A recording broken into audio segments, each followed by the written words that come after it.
Teach my son. You clean floors, not mines. Teach my son. You clean floors, not mines. The billionaire's voice thundered across the room. Guests turned, stunned, as the maid froze in her black and white uniform, a small notebook trembling in her hands. Gregory Miller's eyes blazed with pride and contempt. You think because you dust this house you can teach in it too? He spat.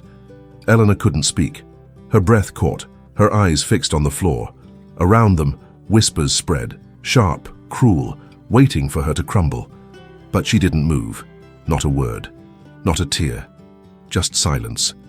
The man smirked, proud of his own cruelty, unaware that what he'd just started would soon destroy everything he believed about power, class, and worth.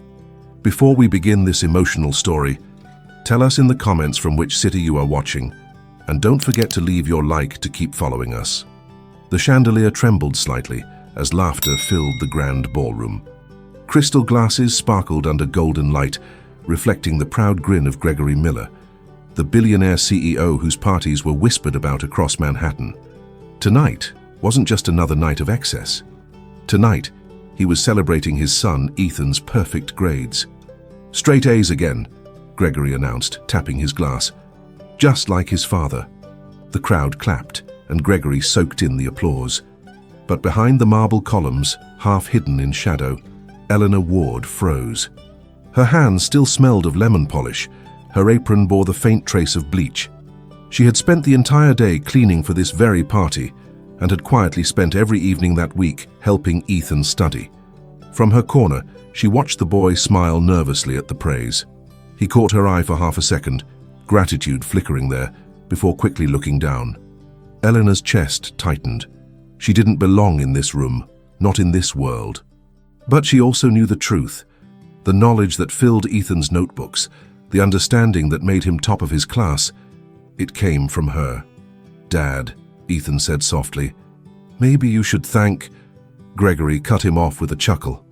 Thank who? The cleaning lady. Don't be ridiculous, son. Success runs in our blood, not in a mop bucket. A few guests laughed. The sound sliced through the air. Eleanor felt her throat tighten, her face burning. But she didn't move.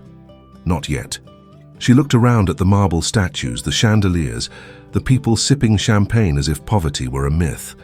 She remembered sitting once in a university lecture hall, notebooks full of equations, before her mother's illness ended everything. "Excuse me," she whispered, turning toward the hallway. But before she could slip away, Gregory's voice echoed again. "You, Elena." The room went silent. Her pulse thundered. Every face turned to her. "Yes, Mr. Miller?" He smiled with cruel amusement. "Did you dust the trophies properly this time? Wouldn't want fingerprints near real achievement." Laughter again. Elena's fingers curled into fists behind her apron. She forced a polite smile. "Yes, sir. Every single one." Her voice was calm, but inside she felt the burn of humiliation, a quiet storm that had been brewing for years. Ethan's jaw clenched, guilt heavy in his eyes. As Gregory turned back to his guests, Eleanor's gaze dropped to the floor, and something in her expression changed. Not defeat, determination. She whispered to herself, almost inaudible, "One day, they'll see what a mind can do." And as the orchestra began to play again, she moved toward the library door, where a single light was still burning, and a chance awaited. The library smelled of old paper and cedar oil, a hush trapped beneath coffered ceilings. Elena slipped inside and closed the door softly, shutting out the ballroom's brass and chatter. Ethan was already there at the long mahogany table, jacket off, sleeves rolled, a spiral notebook open to a page of restless scribbles. A single green-shaded lamp cast a pool of light over formulas that looked like storms on a map. He stood when he saw her. "I'm sorry about out there," he said, voice low. "He gets performative." Elena set down a small stack of well-worn guides she kept tucked in the cart, the books that followed her from job to job like quiet friends. "You don't need to apologize for someone else's pride." She pulled a chair, sat, and steadied her hands by flattening the page. "Show me the one that won't land." Ethan exhaled and pointed. "Implicit differentiation. The curve intersections thing. My brain stalls. His fingers drummed a quick, embarrassed rhythm on the wood. "Okay," she said, tugging a pencil from behind her ear, the gesture automatic, like an old habit from nights at Boston University she never spoke about. "Think of it like a waltz. Two variables moving together, but neither wants to let the other lead. You don't rip them apart. You guide them." She drew a line, gentle, crisp. "You treat Y as a living thing, not a statue." His eyes lifted to hers. "A waltz," he repeated, a corner of his mouth tilting. "Not a wrestling match." She nodded. "Exactly. Watch." She wrote with quiet authority, the numbers gliding, the derivative appearing as if pulled out of the grain of the table. Ethan leaned in, one hand braced on the chair back, the other hovering near the page as if the ink gave off warmth. He tried the next step himself, paused, tried again. The second attempt flowed, his shoulders loosened. "That's clean," he said, like it unknotted itself. "Math likes patience," Elena murmured. "People forget that." She hesitated, then tapped the side of the paper. Again. They worked in a rhythm that felt like breathing. She drew arcs in the air with her hand. He mirrored the motion on paper. In the quiet, the muffled orchestra outside sounded like waves against glass. He reached the last line of a monster problem and set the pencil down carefully, as if the result might slip away. "Got it," he whispered. Eleanor couldn't help it. A proud smile tugged at her. "You earned that. No private tutor taught you to listen to the math." The word private landed with a soft sting. He noticed. "You're more than—" He stopped, searching her face. "Why are you— I mean, you could be anywhere else." Elena's answer came with a breath she didn't know she'd been holding. "Life rerouted me."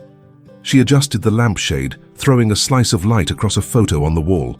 Gregory Miller in a black coat at the stock exchange, the billionaire grin frozen mid-victory. "But knowledge doesn't leave just because your bank account does," Ethan swallowed. "One day, I'll pay this forward. Start by passing your exam," her tone softened, "and by not letting anyone shame the people who help you." She closed the guidebook and slid it back toward him. Again. Footsteps gathered in the corridor, heels, laughter, a drift of cologne. The door handle twitched, a silver eye winking. Ethan looked up sharply. Eleanor's fingers lifted from the page, the pencil rolling until it kissed the leather blotter and stilled. The lamp's green shade reflected on the brass knob as it turned, slow as a verdict. The heavy door swung open, letting in a slice of golden light and the echo of laughter. Gregory Miller stood at the threshold, the billionaire, immaculate in a tailored navy tuxedo, his watch glinting like a second moon. Behind him trailed two guests, half drunk on champagne and gossip. "Well, well," Gregory said, his voice smooth as glass, slicing through the silence. "Looks like I found my son's secret tutor." He took a few steps inside, shoes clicking against the marble floor. "Tell me, Ms. Ward, do you charge by the hour or by the square foot?" The guests chuckled politely, unsure if they should. Eleanor rose slowly from her chair. "Mr. Miller, I was just helping." "Helping?" He smirked. "My son doesn't need help from a cleaning lady. That's what I pay Harvard-educated tutors for." He turned to Ethan. "I warned you about boundaries, didn't I?" Ethan stood, jaw tight. "Dad, she's the reason I understand half of this stuff. She—" Gregory lifted a hand, silencing him. "Don't embarrass yourself." Then, turning back to Elena, "I hire you to polish floors, not minds. Don't mistake kindness for equality." The words hit like stones. The guests exchanged uneasy looks. One woman's smile faded entirely. Eleanor felt her face flush, but her voice remained steady. "Sir, I never overstepped. Your son asked for help. I simply gave it." Gregory's laughter filled the room. Elegant, cruel. "How generous. The maid becomes the mentor." He moved closer, lowering his tone. "Tell me, did you imagine yourself as his teacher? His savior? Or maybe something else?" Ethan stepped forward. "Stop." But Gregory wasn't done. "People like you," he said, his breath cold as metal, "don't get to rewrite where they belong. You mop floors. That's your education." Eleanor's hands trembled, but she didn't break eye contact. "And with all due respect, Mr. Miller, Intelligence doesn't vanish just because someone cleans for a living. The room went still. Even the chandelier seemed to hesitate. For a moment, something flickered behind Gregory's eyes. Surprise, anger, shame. It vanished quickly. "Careful, Ms. Ward. Pride doesn't suit your uniform." Elena's voice softened, yet every syllable carried weight. "Neither does arrogance suit a father." Gasps broke from the doorway. Ethan froze. Gregory's smile faltered. One of the guests whispered, "She's right." Gregory's composure snapped. "Get out," he said quietly. "Now." Elena gathered her books, her apron catching the edge of the desk. She paused only to meet Ethan's gaze, not with pity, but with quiet strength. "You'll do fine tomorrow," she whispered. Then she turned toward the door. But before she could step out, Gregory called after her. "Wait." She stopped, heart pounding. He approached slowly, studying her with a strange mix of irritation and curiosity. "Where did you learn to talk like that?" Eleanor met his eyes. "Boston University, full scholarship." He blinked, just once, as silence rippled across the room. "Until?" he asked. She smiled faintly. "Until life decided I'd learn more by cleaning your world than living in it." Then she walked away, leaving Gregory standing amid his wealth, feeling for the first time that night small. The next morning arrived with rain sliding down the mansion's glass walls like liquid mirrors. The storm muted the city outside, but inside Gregory Miller's empire, nothing was quiet.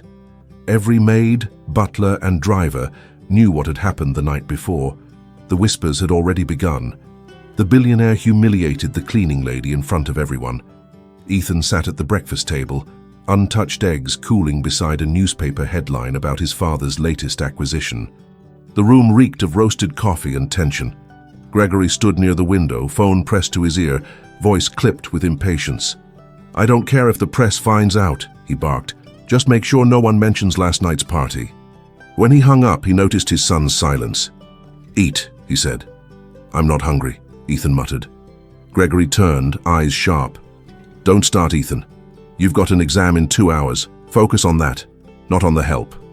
"She's not the help," Ethan said, his tone low but firm. "She's the reason I even understand calculus." Gregory let out a short, humorless laugh. "Oh, please, you think your grades came from her? You're my son. Talent runs in this family." Ethan pushed back his chair. "You didn't even let her finish talking." Gregory crossed his arms. "She's a maid, Ethan. A cleaning lady who forgot her place." Ethan's hands trembled with anger. "She taught me more in 2 weeks than all your paid tutors in 2 years. For the first time, Gregory didn't have a ready response. He looked at his son, really looked, and saw something unfamiliar. Defiance. "You're young," he finally said, voice soft but cold. "You'll understand when you have something to lose." "Maybe I already did," Ethan whispered, pushing past him. He grabbed his backpack, the math sheet still marked with Elena's pencil lines, and disappeared through the rain. Gregory stayed by the window, jaw clenched, watching his son's figure blur into the grey. Hours later, as the mansion quieted again, the housekeeper Vivian Hale entered the room. "Sir, Ms. Ward is here," she said hesitantly. Gregory frowned. "Here? After last night?" Vivian nodded. "She came to collect her things, says she won't cause trouble." For a long moment, Gregory said nothing. He was a man used to control, used to others lowering their eyes, used to his words carrying weight like commandments. But something about Elena's calm defiance unsettled him. "Send her to the service door," he said finally. When Elena appeared, rain glistened in her hair, her clothes damp, her bag small but neatly packed. Gregory didn't greet her. He didn't have to. The silence between them did all the talking. "I came to return the key to the study," she said, placing it on the counter. "Thank you for the opportunity, Mr. Miller." He watched her hand, steady, graceful, unfazed. "You're not filing a complaint." She met his gaze evenly. "No, sir. Dignity doesn't need paperwork." For a second, something in his chest shifted. Not remorse yet, but a crack where it might someday grow. As she turned to leave, he stopped her again. "Why teach him? You could have stayed invisible, collected your pay, and gone home." Elena paused, hand on the doorknob. Because ignorance is what people use to justify cruelty, she said softly. And I don't believe your son deserves that. The door closed gently behind her, leaving Gregory alone in the echo of her words. The billionaire looked out the window again, at the rain, at his reflection, at a man who suddenly didn't seem as powerful as he once did. And somewhere down the driveway, a young man in a soaked jacket was walking toward his exam, carrying not just his notes, but her quiet strength. Rain stitched silver lines across the bus shelter as Elena stood with her small bag, the city's neon smeared in puddles at her feet. She had walked away with her back straight, but now the humiliation replayed in flashes, the chandelier, the laughter, the billionaire's voice like a gavel. A bus hissed to a stop, doors folding open with a damp breath. She didn't move. Her phone buzzed in her apron pocket, a dozen notifications she never asked for. She glanced down. A thumbnail froze her, her own face tilted toward the library lamp, Ethan beside her, Gregory's shadow filling the doorway, captioned in screaming font, "Teach my son, you clean floors, not mines." Another clip, another angle. A guest had filmed everything. Comments swarmed beneath it, strangers defending a woman they'd never met, calling out the arrogance they'd seen with their own eyes. Millionaire CEO mocked the cleaning lady, the secret revealed in her calm. What happened next shocked everyone. The bus pulled away, emptying a sigh into the night. Headlights rolled to the curb. A black sedan idled, wipers ticking like a metronome. The passenger window slid down. Vivian Hale leaned across, rain freckles on her glasses. "Elena, get in!" Elena took a step back. "I'm done here." Vivian's voice was brisk, but her eyes were not. "It's everywhere. Guests are posting, reporters calling the gate. Ethan sent me. He says you should see this with your own eyes." Not on a stranger's phone. Elena's fingers tightened around the strap of her bag. "I won't be paraded again." "You won't." Vivian's jaw set, an uncommon crack in her formality. "They're not laughing now." The sedan's heater breathed warmth over Elena's chilled hands as they sped back through rain-polished avenues. She watched the city glide by, skyscrapers like ship masts, windows lit with private storms. At the mansion gates, security lights washed the lawn in pale gold. A cluster of umbrellas bobbed near the entrance, late guests, lingering tension, whispers like static. Inside, the party had thinned to a stubborn constellation. Phones glowed in nervous palms. A news chyron crawled across a muted TV, Billionaire under fire for insulting stuff. In the foyer, Gregory Miller stood rigid, tuxedo immaculate, mask fractured. Ethan faced him, soaked jacket dripping onto the marble, a paper clenched in his fist, the problem he'd solved cleanly under Elena's lamp. "It was her," Ethan said, voice steady as rain on glass. "Every A you bragged about, she taught me to think."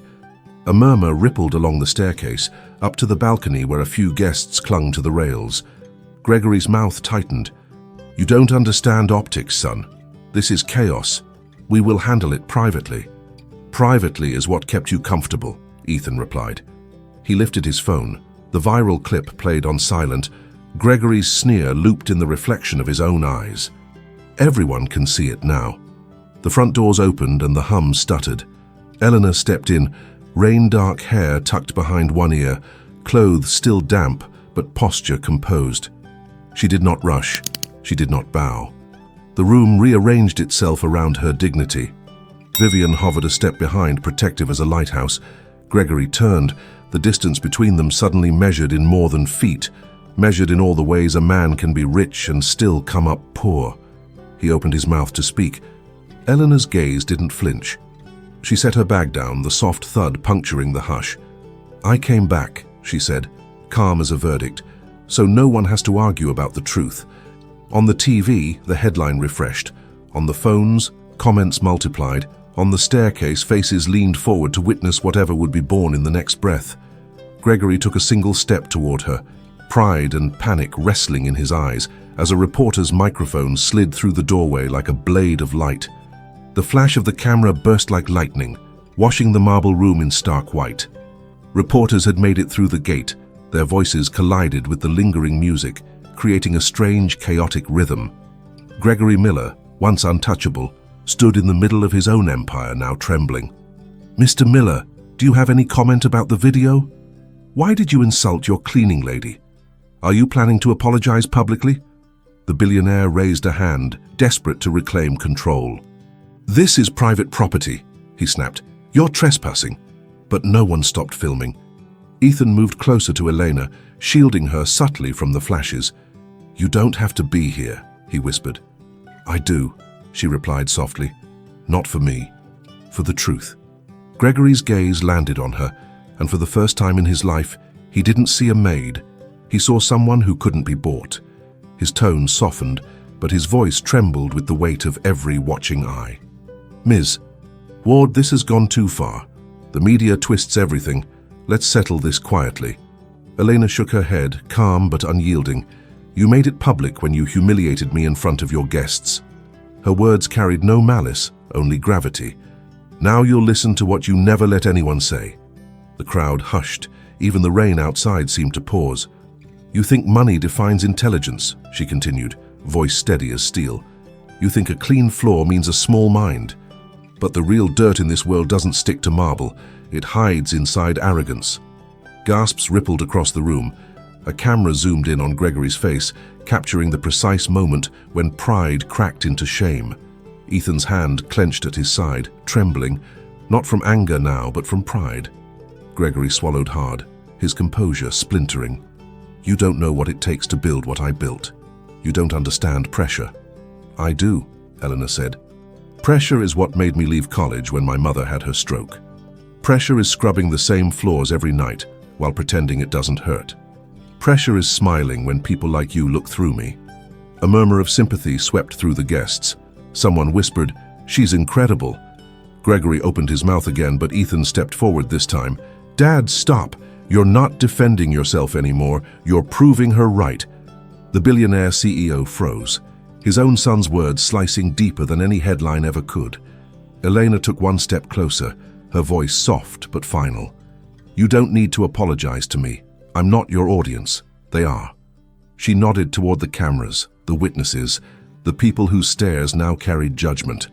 You can't polish your image the way you polish your trophies, Mr. Miller. Some stains don't fade. They teach. For a long moment, the only sound was the rain beginning again outside, soft, rhythmic, relentless. Then Gregory did something no one expected. His shoulders slumped, his chin lowered. For the first time, he didn't look powerful. He looked human. I was wrong, he said quietly. The reporters leaned in, microphones trembling. I was wrong, he repeated, louder this time, voice breaking. About her. About what success means. Ethan looked at him, uncertain if it was pride or pity stirring in his chest. Gregory turned to Eleanor. I built towers and bought companies, but I couldn't buy the respect you earned tonight. If I could turn back the clock, I'd have learned from you, not mocked you. Elena didn't speak. She simply met his eyes, steady and unreadable. For her, forgiveness wasn't a word. It was silence. The cameras flashed again, capturing the billionaire's bowed head beside the woman he once called the help. And though she stood in the same uniform, something in the air had shifted. He was the one who looked small now. By midnight, the mansion had emptied into silence. Only the storm remained, sweeping through the open doors like a cleansing wind. Champagne glasses stood half full on marble tables, the echo of flashbulbs still flickering behind the curtains. Gregory Miller, the billionaire CEO whose name had once filled magazine covers with admiration, now sat alone in the ballroom that had turned into a stage for his downfall. The tuxedo clung to him like a disguise he no longer fit. His reflection stared back from the dark window, the faint outline of a man who'd spent a lifetime winning, but had never once learned to be decent. His phone buzzed endlessly. News alerts, statements, calls from board members. Investors demand response after viral incident. Miller Group stocks drop overnight. Public apology not enough. Cleaning lady becomes national inspiration. He turned the screen face down. The sound of rain on glass was softer now, but every drop felt like a reminder of what he couldn't wash away. Down the hall, Ethan stood by the staircase, speaking quietly with Vivian. She left again, Vivian said. Reporters followed her halfway down the block. She refused every interview. Ethan nodded, jaw set. She shouldn't have to explain herself to anyone. Vivian hesitated. You should go to her. She's not the kind of woman who stays angry. But she does stay gone. He didn't need to be told twice. Outside, the streets glowed with puddles reflecting billboards, one of them already showing a headline of Elena's photo taken from the viral video. The cleaning lady who taught a billionaire a lesson. Ethan felt a surge of pride and guilt collide in his chest. He ran, the rain drenching his shirt until he spotted her at the corner bus stop again, the same place she'd been humiliated into walking away. "Elena!" he called out. She turned slowly, umbrella trembling in her hand. Her face was calm, tired, but unbroken. "You shouldn't be here." "Neither should you," he said, catching his breath. "You didn't deserve what happened tonight." She gave a faint smile. "Neither did you." He stepped closer. "You changed everything, you know that? The world saw what I should have seen a long time ago." "I didn't do it for the world," she said.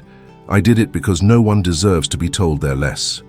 The bus approached again, headlights cutting through the mist. Ethan's voice cracked. "If you leave, my father will just go back to being the same man tomorrow." Elena looked at him for a long moment, her eyes softer now. "Maybe. But tonight he saw what money can't buy. That will stay with him, whether he admits it or not." The bus doors opened. She stepped inside. Ethan watched helplessly as she took a seat near the back. When the bus pulled away, he caught one last glimpse of her reflection in the glass. Serene, distant, strong. He stood there long after the tail lights disappeared. Back at the mansion, Gregory sat alone in the study. The fire had burned down to embers. His trembling hand reached for a framed photograph of Ethan at 10 years old, the boy holding a science fair trophy, his smile bright and hopeful. Gregory closed his eyes. "I forgot what I was supposed to teach," he whispered. For the first time, he didn't reach for his phone or his whiskey. He just sat there, letting the silence speak, letting humility begin its slow, painful climb through the ruins of his pride. And somewhere on a city bus cutting through wet streets, Elena looked out at the skyline she once dreamed of conquering, the same skyline that now whispered her name. The city awoke to the sound of rain fading and a story still spreading like wildfire. On every screen, the same image repeated, the billionaire CEO with his head bowed, and beside him the cleaning lady who refused to break. In coffee shops, offices, classrooms, and homes, people replayed the video, dissecting every second. The tone of Gregory's voice, the calm in Eleanor's eyes. Some called her the woman who taught humility to the rich. Others simply called her Eleanor Ward, the voice of dignity. But Eleanor didn't care about the headlines. She sat at the small table of her apartment in Queens, a chipped mug warming her hands, a photograph of her late mother propped near the window. Outside, the light of dawn turned the wet streets into silver veins. She hadn't slept. Every time she closed her eyes, she saw the library, the faces, the silence after her words. Her phone vibrated again. Messages from strangers, news producers, a university dean. She ignored them all until one caught her eye. Boston University, Faculty Affairs. "We'd be honored to have you guest speak next week on resilience and education. Your story is inspiring our students." Elena stared at the screen, her breath catching. She hadn't heard that university's name in years, not since the day she'd walked out of its halls halfway through her senior year. She whispered to the photograph, "Mom, they still remember." Her mother's voice lived in her memory like a gentle wind.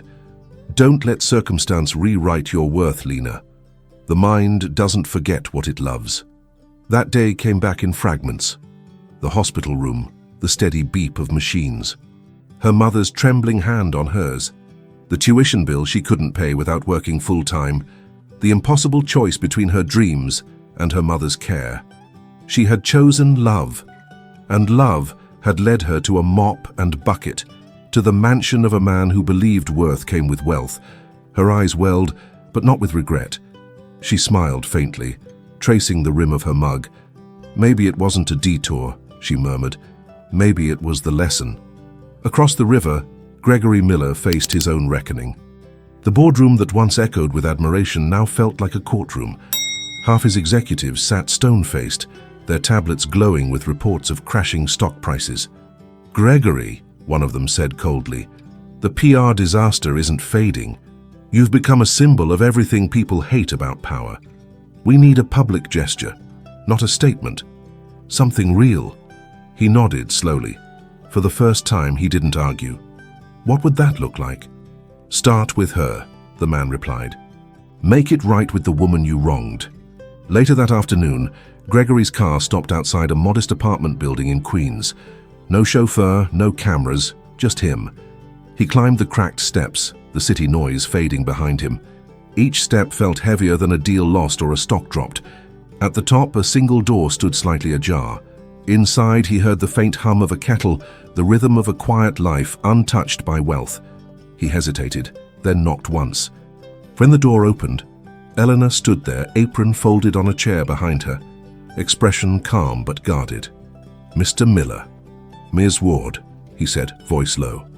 "I didn't come to defend myself. I came to understand." She raised an eyebrow.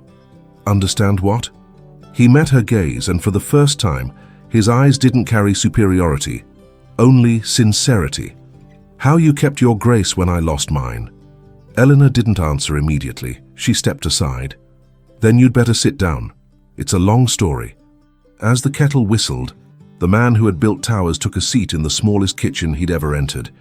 And for the first time in years, he listened. The tiny kitchen was warm, filled with the scent of tea and something Gregory Miller couldn't name. Maybe humility. Eleanor moved quietly, pouring water into two mismatched cups, her every motion steady, deliberate. He noticed how she folded the towel twice before setting it down, how she still carried grace even in silence. For the first time, Gregory wasn't in control of the room.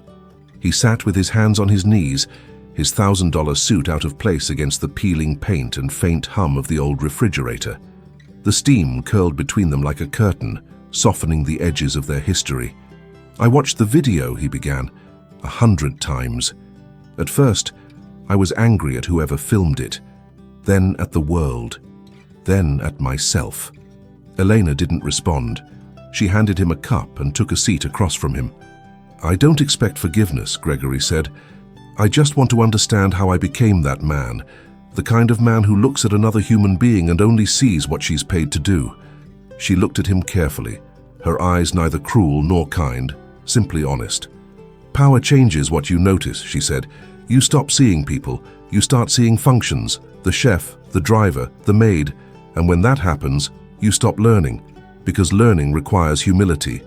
He flinched slightly at the word. Eleanor took a sip of tea. "You know, I used to think losing my scholarship was the worst thing that could happen to me, but if I hadn't, I would have never met people like your son. Or like you." He frowned. "You don't mean that." "I do," she said, "because every person you meet is a test of your character. You failed that test last night, but you have a chance to retake it." Gregory stared into his cup, his reflection broken by ripples. "I don't know where to start." "Start with truth," she said. "Tell your son what really matters. Then tell the people who think you're still untouchable that they're wrong." He exhaled slowly. "Would you help me do that?" Her eyes softened, a flicker of compassion in them now. "I can't fix your image, Mr. Miller, but I can teach you how to listen. Same way I taught Ethan to understand math." Gregory let out a dry laugh. "Treating redemption like algebra." She smiled faintly. "In both, you can't solve for X until you admit what's missing." For a moment, silence filled the room again, not awkward but cleansing. He glanced around at the photos on her wall. A young Elena in a graduation gown, her mother smiling beside her. A faded letter pinned beneath it, the Boston University emblem barely visible. "Your mother?" he asked. Elena nodded. "She passed a few years ago. I stayed by her side until the end. It's funny. The night before she died, she told me something I didn't understand until yesterday." "What was it?" "She said, 'Never let the world confuse wealth with worth.'" Gregory's throat tightened. He looked at her, the woman he'd once insulted, and realized she had given him the most valuable thing he'd ever received: perspective. He stood, straightening his coat. "Tomorrow, I'll call a press conference," he said quietly. "Not because my lawyers told me to, because I need to say something that money can't script." Elena nodded. "Then say it to the world the same way you should have said it to me, looking me in the eyes." without fear. He hesitated before reaching for his wallet, an instinct, an old habit, but then stopped. Instead, he extended his hand. "Thank you," he said simply. Elena shook it, her grip firm, unflinching. "Don't thank me yet. Change doesn't start in front of cameras. It starts in silence." As he walked toward the door, she called out softly, "Mr. Miller." He turned. "You were wrong about one thing," she said. "You said I clean floors, not mines. But sometimes to clean one, you have to touch the other." He didn't answer. He just smiled faintly, humbled, and stepped into the fading light.